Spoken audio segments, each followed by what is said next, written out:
Nous écoutons la volonté de Dieu pour nos vies à travers ces quelques versets de l'évangile de Marc. C'est Jésus qui parle.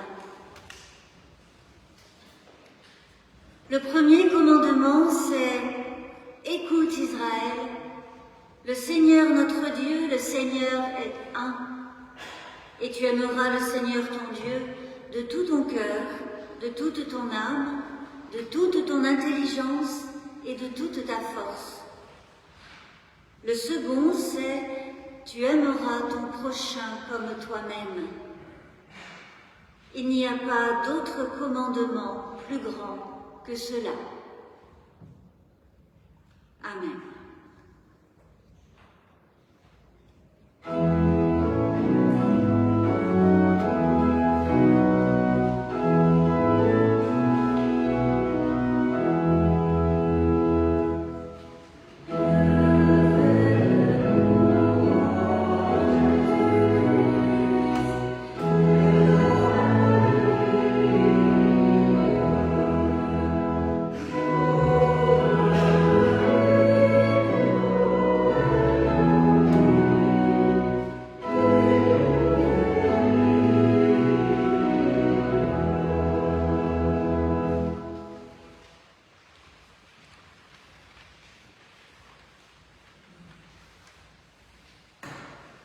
Nous nous recueillons chacun et ensemble dans la prière de confession.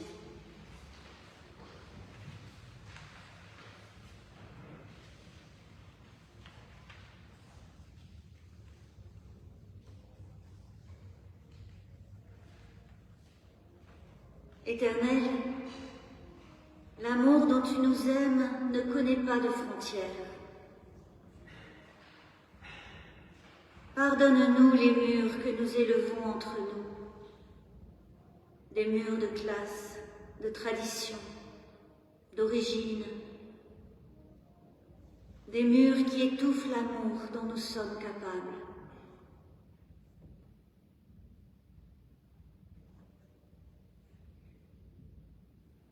Éternel, ta générosité ne fait pas de tri, tous et toutes en sont bénéficiaires. Pardonne-nous pour nos jugements hâtifs et nos idées reçues qui écrasent la bonté dont nous sommes capables.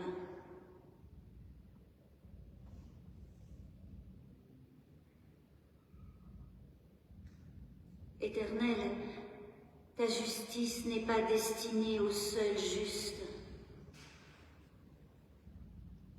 Pardonne-nous pour nos étroitesses d'esprit, nos ignorances et nos négligences qui aveuglent la conscience dont nous sommes pourvus.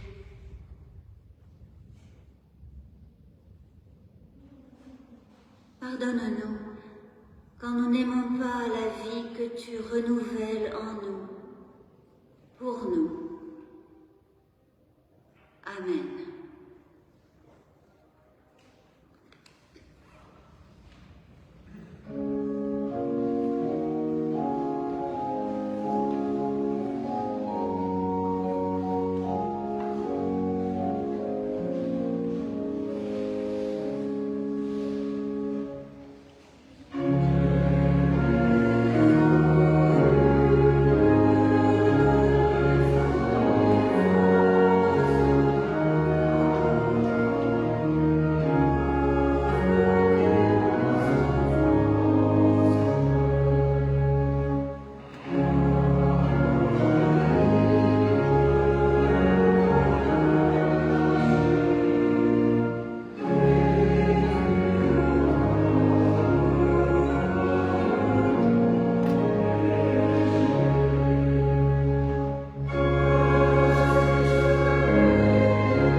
Je vous invite à vous lever pour entendre l'annonce du pardon. Oui, quand l'Éternel donne, c'est sans condition et c'est sans compter. Et là où nos cœurs sont endurcis, il donne un amour nouveau. Là où nous nous sentons blessés, comme là où nous avons blessé, il donne le pardon. Là où nous cherchons un socle pour notre existence, il donne la justice. Là où nous sommes prisonniers de nous-mêmes, il donne la joie et la liberté de son esprit. Là où nous sommes usés et fatigués, il donne la vie nouvelle dans le Christ vivant. Il nous la donne en abondance. Grâce soit rendue à Dieu. Et je vous invite à chanter au cantique 212, « Mon Rédempteur est vivant ».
La parole de l'Éternel, nous prions.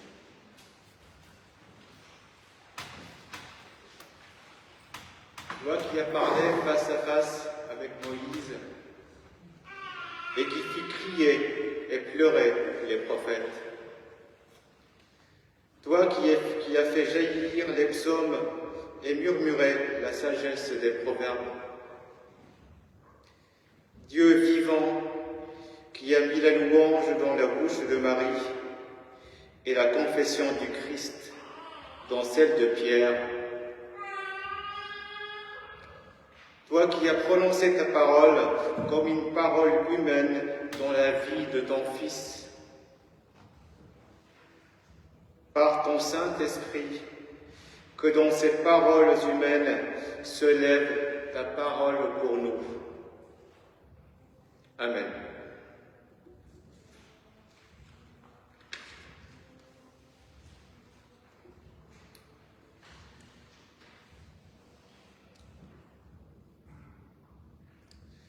Nous lisons dans le livre du prophète Habakkuk, du verset 1, verset 12, du chapitre 1, verset 12 au chapitre 2, verset 4.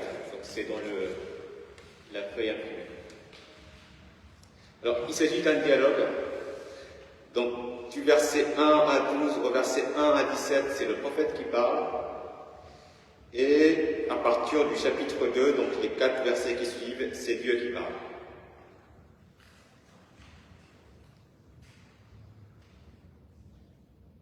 N'est-ce donc pas toi qui es depuis les prémices, Éternel, mon Dieu, mon sacré, tu ne meurs pas. Éternel, tu as mis l'agresseur pour juger, mon rocher, tu l'as affermi pour condamner. Mais tes yeux sont trop purs pour contempler le mal. Tu es incapable de fixer la souffrance. Pour quelle raison observes-tu les perfides? À quelle fin demeures-tu dans ton silence quand le méchant engloutit plus juste que lui? Tu rends les humains tels les poissons de la mer, tels des bêtes rampantes sans direction. L'agresseur les fait tous monter à l'hameçon, il les tire avec son filet, les prend dans sa nasse, et puis le voici dans la joie et l'allégresse. Ensuite, il offre un sacrifice à son filet et il fait consumer de l'encens pour sa nasse, car par eux, sa portion est devenue grasse et son aliment est désormais abondant. Va-t-il maintenant pouvoir vider son filet pour encore tuer des peuples sans pitié? Je reste debout à ma station de guet, je tiens position dans mon retranchement pour voir ce que l'Éternel doit me déclarer et quelle réponse il donne à mon plaidoyer. Et l'Éternel me répond, et il me déclare, écris une vision, grave-la sur des tables, de sorte qu'on puisse la lire sans effort. Car la vision est pour un temps à venir, elle aspire à son terme, et elle ne monte pas. Si elle tarde, attends-la, car elle viendra. Oui, elle viendra. Elle ne tardera pas. Voici, l'âme du méchant est vaine et tordue, mais le juste, par sa fidélité, vivra.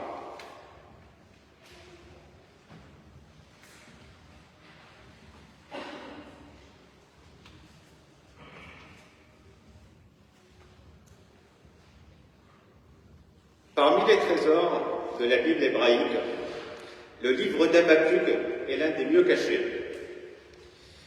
Il ne fait pas partie du hit-parade des livres prophétiques.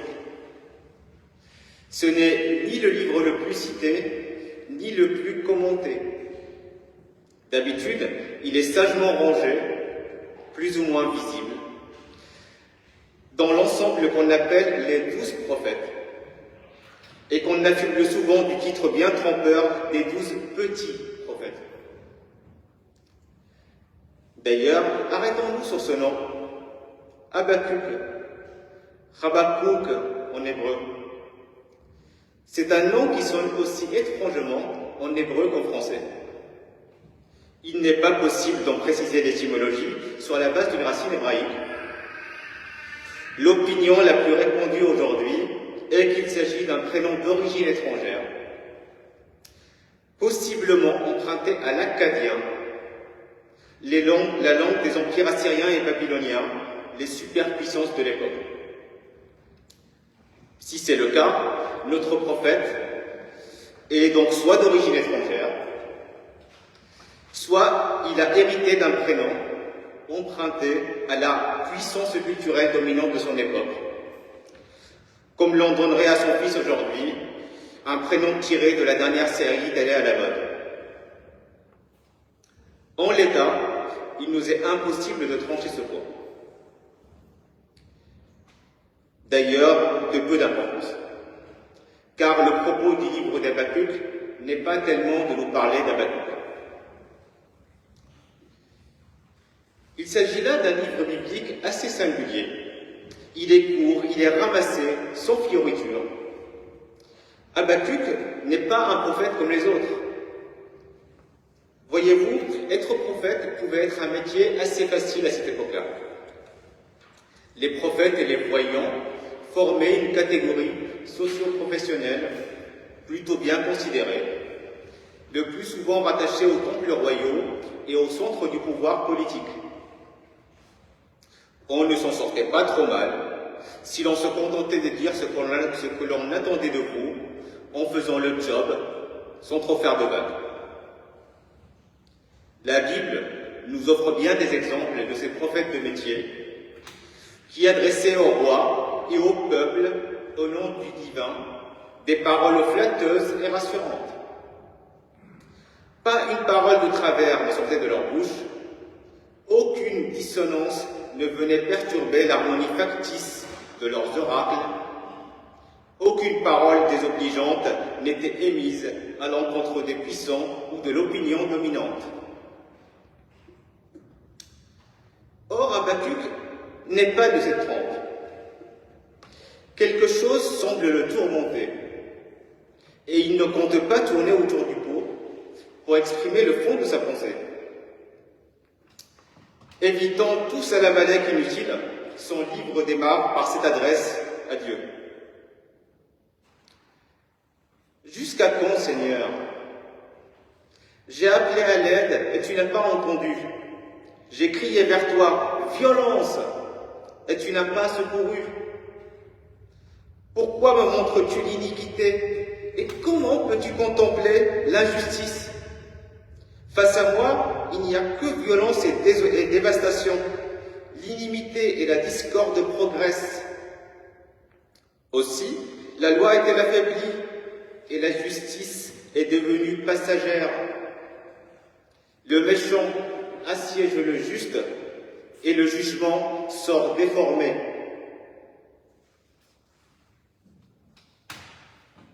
Voilà un prophète original. Au lieu de rassurer, il inquiète.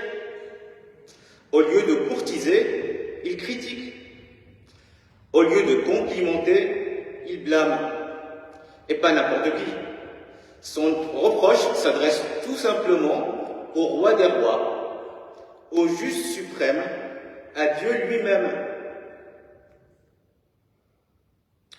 Habakkuk, on avait décidément gros sur le cœur. Et comment lui donner tort? Ce qu'il décrit demeure aussi valable pour son époque que pour la nôtre. Il suffit d'ouvrir les yeux pour contempler le spectacle déplorable et omniprésent de l'injustice et de la violence. La loi des hommes est mise au service des plus puissants. Quant à la loi de Dieu, elle est dirigée en épouvantail, ou pire, en arme pointée contre notre prochain, celui-là même qu'elle nous exhorte à aimer comme nous-mêmes. La réponse de Dieu ne se fait pas attendre. Il a un plan. Il prépare quelque chose d'extraordinaire. Dieu va susciter les Babyloniens, dont les armées sont décrites par des traits terrifiants, pour venir semer la terreur et la désolation, là où les méchants se croyaient en sécurité. L'injuste sera percé d'une pluie de flèches décochée d'une terre lointaine par une main puissante. La punition sera donc à la mesure du crime.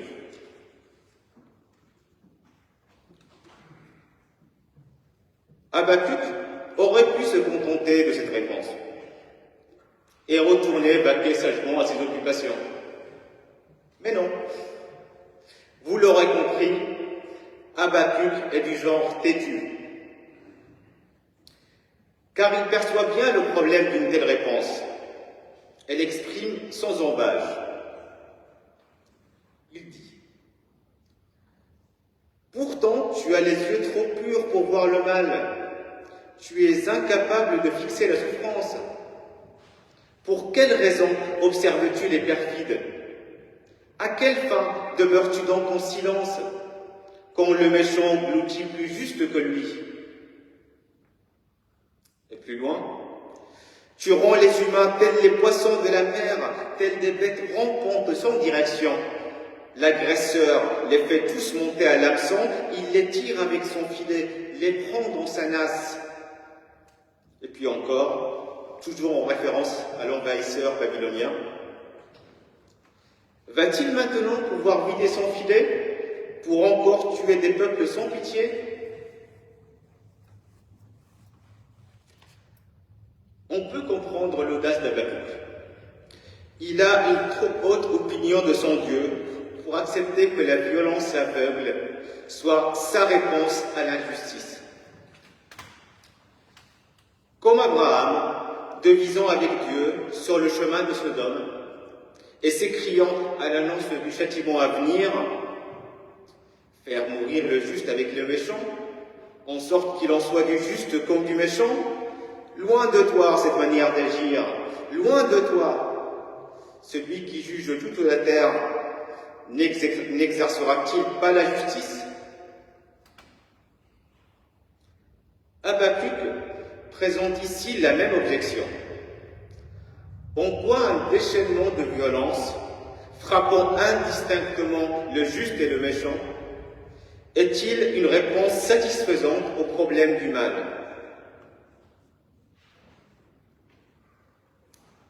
Habakkuk réclame une meilleure réponse, une réponse plus satisfaisante, plus radicale.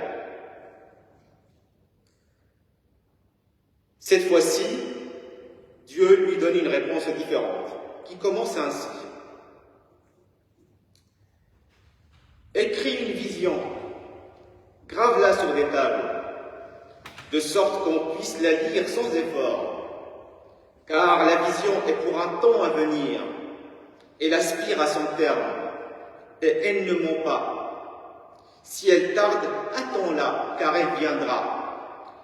Oui, elle viendra, elle ne tardera pas. Voici, l'âme du méchant est vaine et tordue, mais le juste, par sa fidélité, vivra.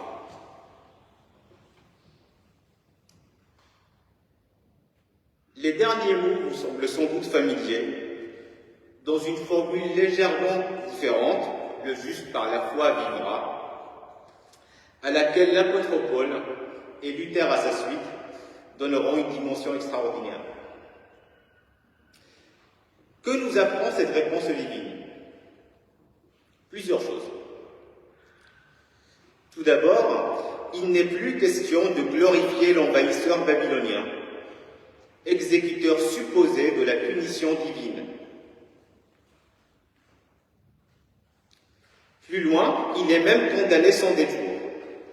Malheur à celui qui bâtit une ville avec le sang, qui fonde une ville avec l'iniquité. La violence, aveugle de surcroît, n'est donc pas une réponse acceptable à la justice. Ensuite, Dieu évoque une vision. Mais quelle est donc cette vision? On serait tenté de croire qu'elle est développée un peu plus loin, dans les 5 oracles de malheur qui font suite à notre texte, et qui promettent pour l'envahisseur babylonien sanguinaire un châtiment exemplaire. Mais est-ce vraiment cela que le prophète est appelé à graver sur des tables? Car graver quelque chose, c'est l'inscrire pour les temps à venir. C'est témoigner de ce qui ne change pas quand tout change. De ce qui demeure quand le présent instable laisse la place à un futur tout aussi incertain. Il paraîtrait incongru de mettre à l'épreuve du temps la promesse de chute d'un envahisseur quelconque. Du temps d'Habakkuk, comme du nôtre, les envahisseurs ne manquent pas. Peut-être que l'essentiel de la vision se trouve dans cette formule lapidaire, davantage digne d'être gravée pour toujours. L'âme du méchant est vaine et tordue, mais le juste, par sa fidélité, vivra.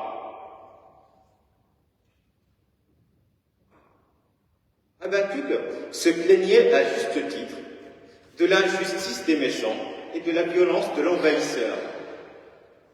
Mais il oublie un point important, c'est que la violence visible trouve sa racine dans une âme pervertie, tordue, gonflée d'orgueil. En d'autres termes, pour agir contre le mal, il ne suffit pas de traiter ses symptômes. Il faut agir sur sa racine profonde, celle présente au cœur de l'être humain, porté vers la vanité et la violence. Mais que peut faire Habacuc pour rendre droite l'âme du méchant? Rien, précisément. Habacuc ne peut agir sur l'âme d'autrui. Ceci est en dehors de son champ de compétences.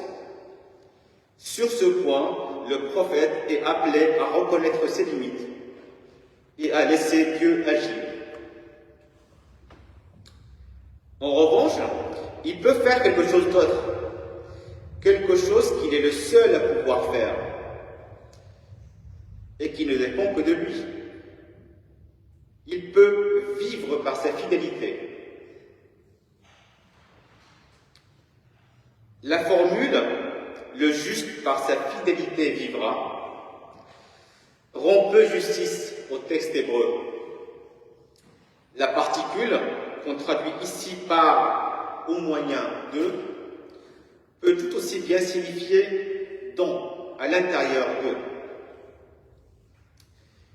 Et le mot traduit ici par « fidélité » dérive de la racine « aman », celle-là même qui donnera naissance à notre « amen ». Cette racine évoque en effet la fidélité, mais évoque surtout les sentiments de sécurité, de confiance et de constance. Elle renvoie vers la sérénité de celui qui sait que ses convictions sont pourvues d'une racine solide. Que nous apprend cette polysémie typiquement sémitique? Eh bien, elle nous dit qu'il existe au moins 4 traductions, 4 lectures possibles pour cette formule. La première, le juste dans sa fidélité vivra, peut être lue comme un appel à demeurer fidèle aux élans de notre conscience, à nous accrocher à ce qui nous semble juste, à tenir bon lorsque la tentation du « à quoi bon » est la plus forte, lorsqu'on est tenté de céder, de rompre devant la justice. Rappelons-nous ici de la parole du Christ, confronté à l'angoisse d'une peine injuste.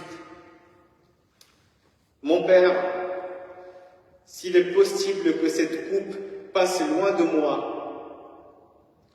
Pourtant, non pas comme je veux, mais comme toi tu veux. » La deuxième possibilité, le juste dans sa confiance vivra, évoque la quiétude d'une âme qui ne s'inquiète plus, car sa confiance est bâtie sur un roc éternel. La pluie tombe, les torrents viennent, les vents soufflent, mais cette confiance demeure et ne s'écroule pas. Et le Christ nous dit, ne vous inquiétez donc pas pour le lendemain. Le lendemain s'inquiétera de lui-même. À chaque jour suffit sa peine. La troisième possibilité, le juste par sa confiance vivra, nous rappelle que la confiance est un ingrédient nécessaire à la vie. Car que vaut la vie sans le ressort de l'espérance? Et que pouvons-nous accomplir sans la pulsion de la confiance? Est-ce à dire que seule la confiance suffit pour vivre? Non, bien sûr. Mais en ces temps où la satisfaction des besoins matériels est érigée en principe nécessaire et suffisant, il est toujours bon de se rappeler que ce n'est pas seulement de pain que l'homme vivra, mais de toute parole sortant de la bouche de Dieu, en qui nous plaçons espérance et confiance. Enfin, la quatrième et dernière possibilité, le juste par sa fidélité vivra. Car en demeurant fidèle à la parole, en répondant à son appel, nous possédons déjà notre récompense, nous participons déjà à une vie nouvelle, à cette vie proclamée à Pâques et portée vers l'avenir dont témoignent les évangiles et les écrits des apôtres. Oui, nous sommes sous le régime de la vie éternelle, de cette vie que nous possédons parce que le Christ lui-même l'a méritée par sa fidélité. Et c'est par sa fidélité que Dieu l'a souverainement élevé et lui a conféré le nom qui est au-dessus de tout nom.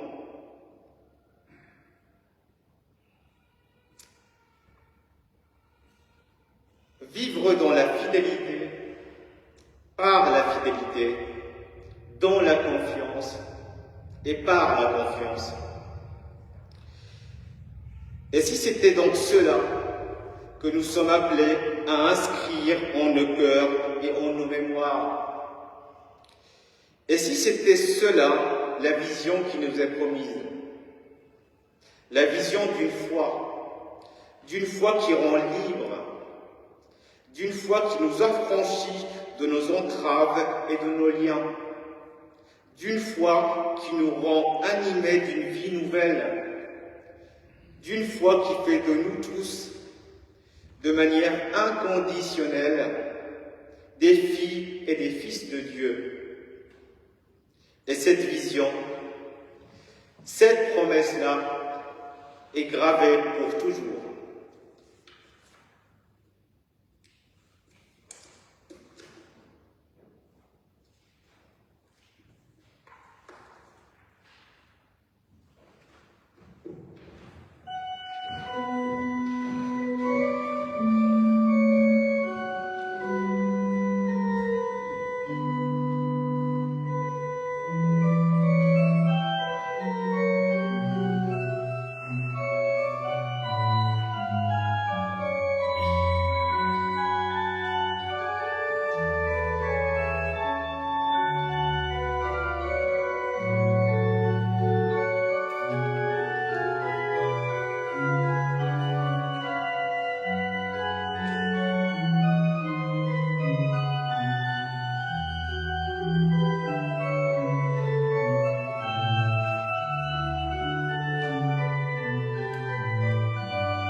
Voici le moment de confesser la foi. Je vous invite à vous lever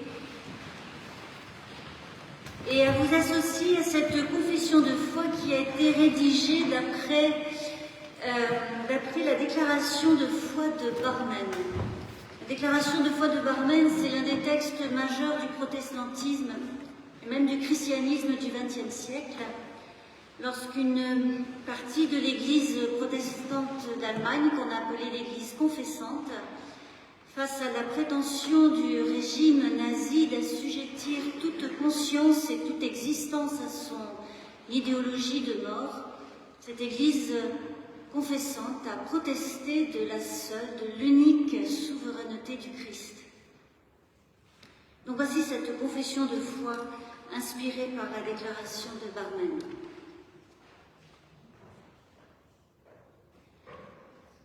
Nous croyons que Dieu est le Père de tous les hommes, de tous les peuples, de toutes les races. Personne n'est exclu de son amour.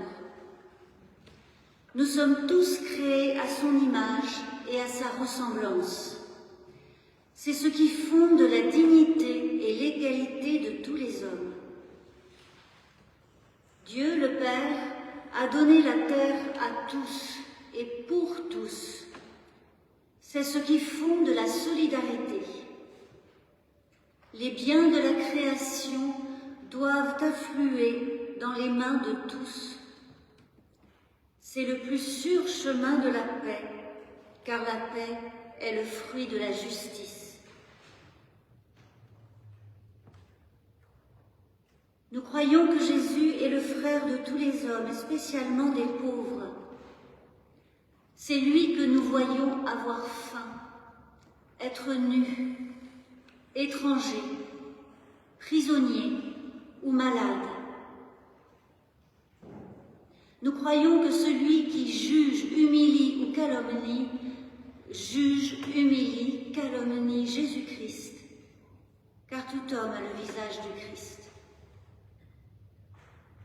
Nous croyons que Jésus-Christ, par sa vie et ses paroles, nous dit qui est l'homme, l'humain. Nous avons à faire nôtres les choix qu'il a faits, faire passer les personnes avant les richesses, la liberté avant la tranquillité, la vérité avant la propre opinion, le respect des autres avant l'efficacité, l'amour avant la loi. Jésus-Christ ressuscité nous donne l'Esprit de Dieu.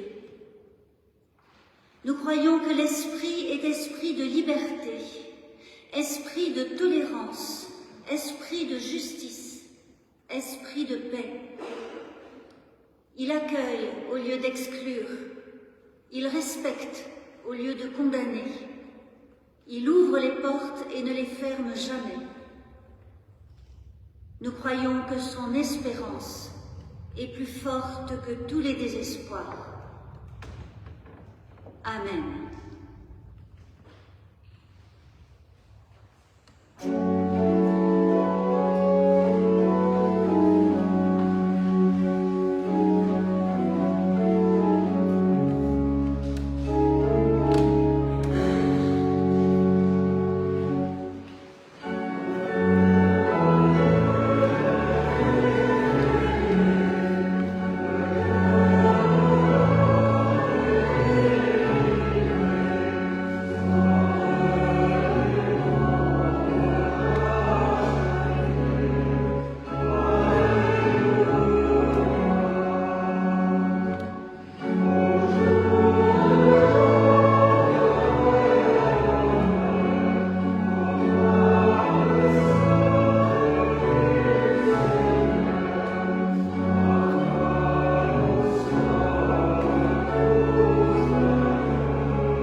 Pour commencer le temps d'annonce de ce culte, en ce dimanche 14 avril, je voudrais d'abord remercier Madame Jacqueline Dornier, nous accompagne alors pour ce culte, qui est organiste à l'Église protestante unie de Pampelon-Luxembourg et qui, en l'absence donc de nos musiciens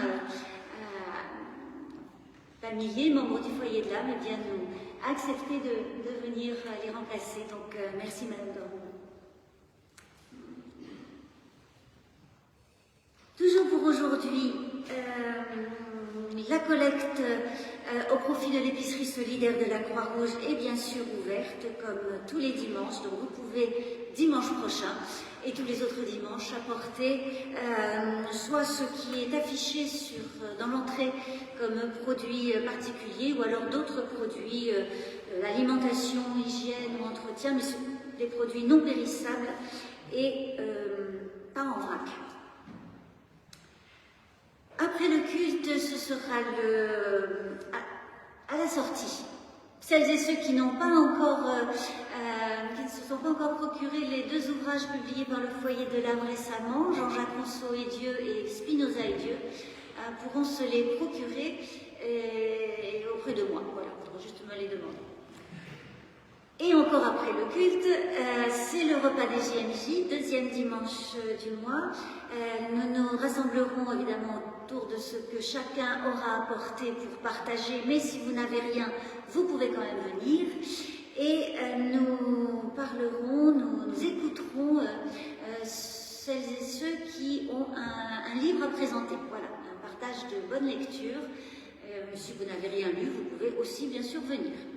Donc, JMJ, c'est jeunes et moins jeunes, c'est pour tous et toutes. Voilà. La semaine prochaine, alors c'est encore la période de vacances scolaires, donc il n'y aura pas de réunion sauf la pause spirituelle, comme tous les jeudis, jeudi 18, donc à 12h30 dans le temple.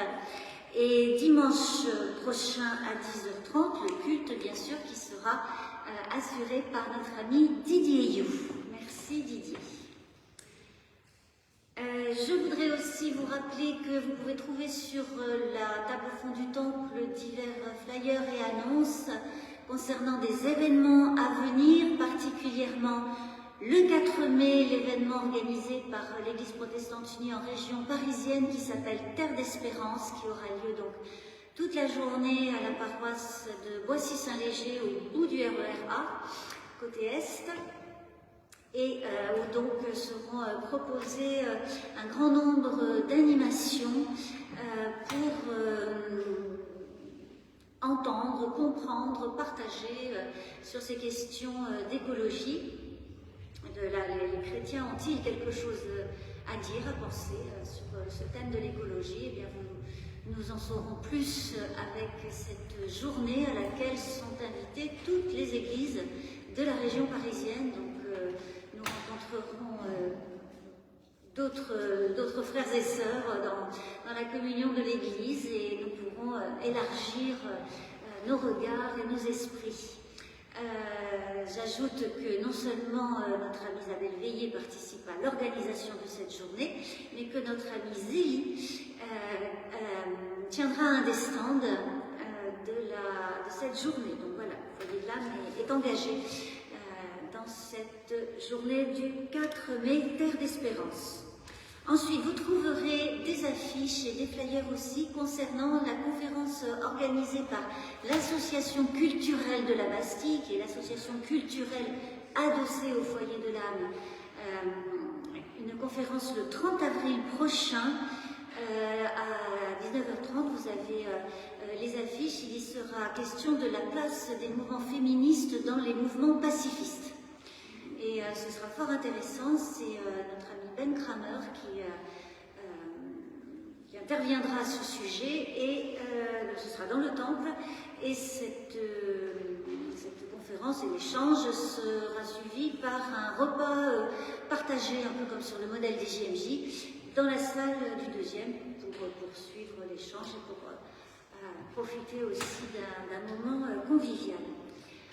Je voudrais aussi vous dire, de la part de l'entraide du foyer de l'âme, vous savez que depuis plusieurs mois, un peu plus d'1 an, l'atelier informatique était assuré au sein de l'entraide du foyer de l'âme par Jean-Pierre Julien, que très peu d'entre vous connaissaient.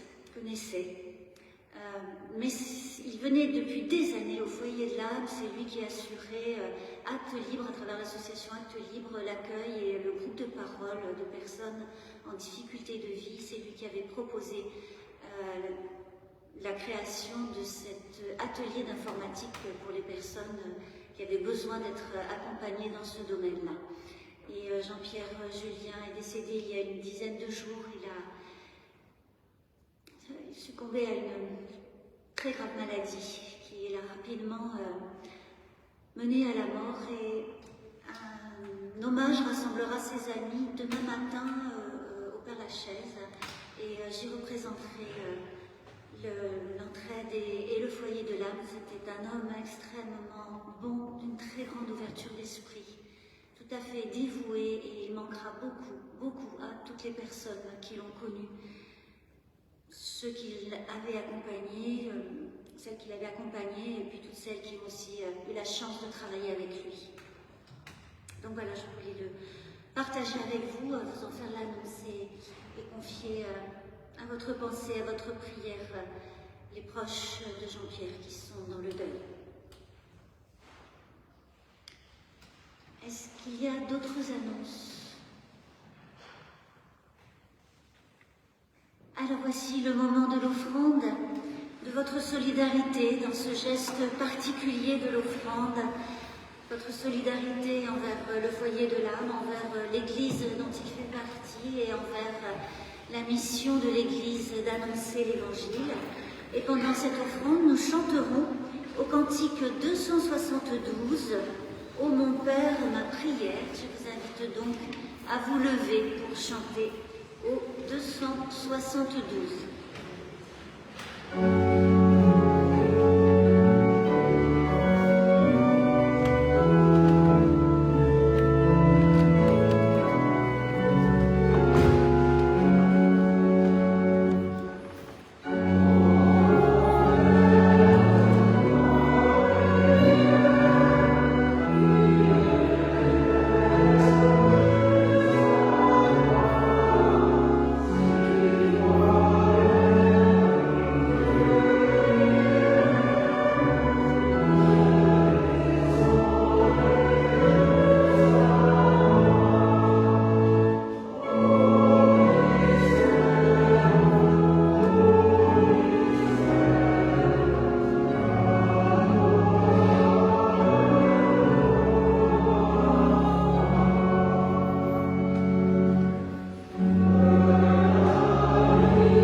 Je vous invite à vous asseoir et à nous rassembler dans la prière d'intercession.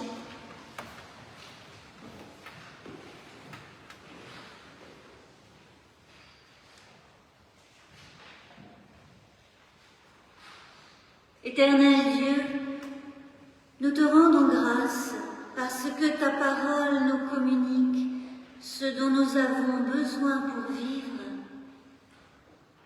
parce qu'elle éclaire le dedans et le dehors de notre vie et la réalité de notre monde.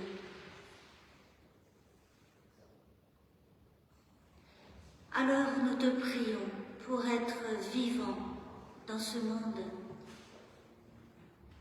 vivants de confiance et d'espérance,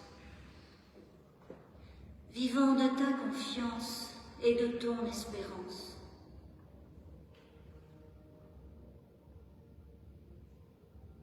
Dans les ébranlements, les convulsions et les confusions, puissions-nous, par ton esprit, nous tenir non dans la peur, mais dans la justice, et résister à ce qui, en nous et autour de nous pousse à la fuite ou au déni.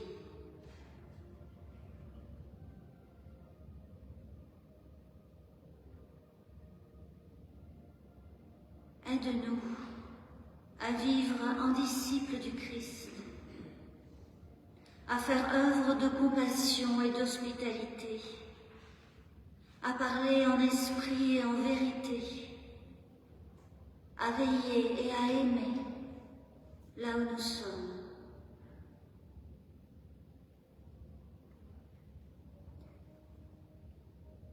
Nous t'en prions.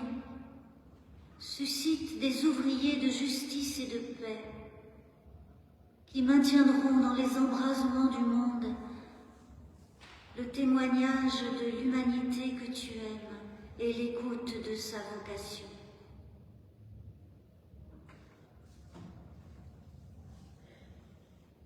Et là où la violence et la haine causent souffrance et mort, nous allons dans la prière, en solidarité, en communion avec nos frères et sœurs broyés, humiliés, défaits. Nous ne serons pas tranquilles, mais nous serons vivants.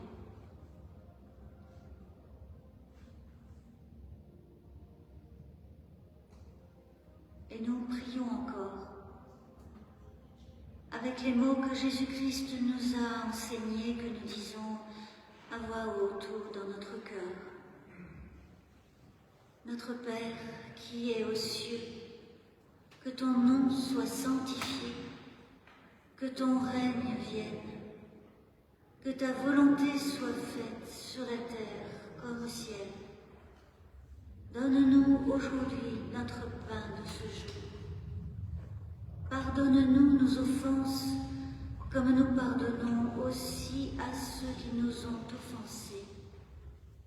Ne nous laisse pas entrer en tentation, mais délivre-nous du mal, car c'est à toi qu'appartiennent le règne, la puissance et la gloire, au siècle des siècles. Amen.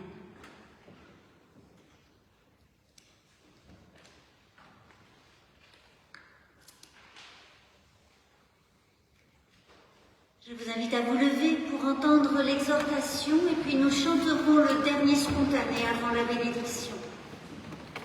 Et cette exhortation, elle nous vient du 7e siècle, un texte d'Augustin d'Hippone, père de l'Église, à partir du psaume 85 et du psaume 146. La compassion et la vérité s'unissent, la justice et la paix s'embrassent. Pratique la justice et tu auras la paix. Il faut que la justice et la paix puissent s'embrasser. Si tu n'aimes pas la justice, tu n'auras pas de paix, car ces deux s'aiment et s'accordent. Celui qui réalise la justice trouve la paix. La paix entoure la justice elles sont amies. Il n'y a personne qui n'aime pas la paix, mais tout le monde n'a pas envie d'agir justement. Si tu demandes à quiconque aimes-tu la paix, l'humanité tout entière répondra d'une seule voix, oui, bien sûr, je l'aime, je l'espère, je la souhaite. Mais pour avoir la paix, il faut encore aimer la justice, car toutes deux sont amies, et elles s'embrassent l'une l'autre.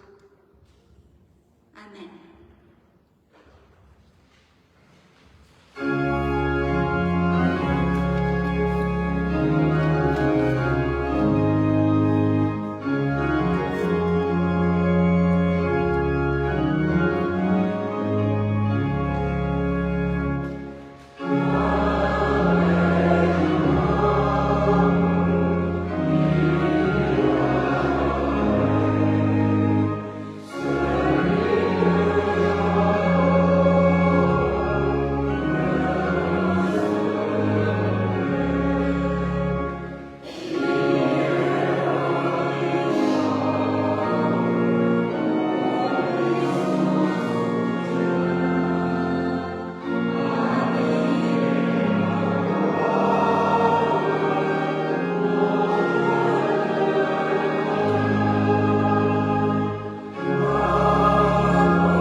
Qui êtes les messagers du Père, dans le Christ ressuscité, Dieu vous rend rayonnant et fraternel dès maintenant et à jamais.